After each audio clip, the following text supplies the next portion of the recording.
Ministers urge killjoy councils not to shut down Jubilee Street parties. Fears millions of Britons could see celebrations spoiled after just 16,000 applications were approved. Ministers today urged local authorities to be flexible about late applications for Platinum Jubilee Street parties. Culture Minister Chris Philp appealed for town halls to accommodate people amid fears millions could see their celebrations thwarted.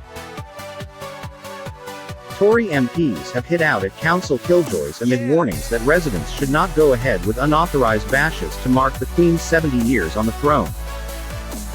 An estimated 16,000 events have been given the green light, but up to 15 million people are expected to attend celebrations. In a round of interviews this morning, Mr Philp pleaded for local authorities to take a lenient approach. Mr Philp said, "I think it is fantastic we are celebrating the Queen's Jubilee, and I would just say to local councils around the country, including mine in Croydon, if you do get a late application, and maybe the deadline has technically passed, I would just say to the councils to show a little bit of flexibility, show a little bit of willingness to accommodate people.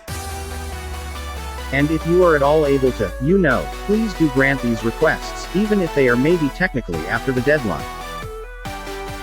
Many councils have waived administration fees for road closures, of which there were 9,500 during the Queen's Diamond Jubilee in 2012, the LGA said. A snap poll of a dozen councils by the LGA showed they have approved more than 1,000 street parties. Extrapolated nationally, it could mean more than 16,000 Platinum Jubilee bashes, but 6 weeks' notice is usually required for a road closure, and there are concerns that many neighbourhoods have not applied far enough in advance.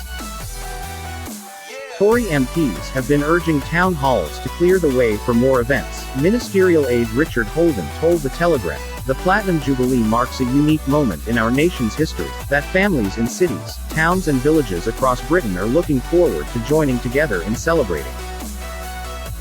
The idea that bolshie bureaucrats are tying people up in red tape to prevent these celebrations is contemptible.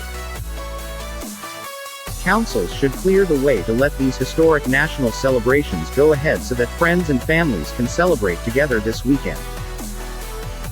Fellow Conservative Johnny Mercer, a former Army captain, said, "These street parties should be allowed to go ahead. We shouldn't let killjoys spoil the Jubilee." Julian Knight, the Tory chairman of the Culture Select Committee, said, "Councils have to be realistic about this and understand that this is a once-in-a-lifetime celebration, something which will never be seen again, and they need to be as flexible as possible." LGA chairman James Jamieson said over the weekend, "Councils are pulling out all the stops to help their communities celebrate a historic day for our country. Whether it be approving thousands of local road closures for free or putting on big community events, councils are doing what they do best and bringing people together in innovative ways to mark this important milestone."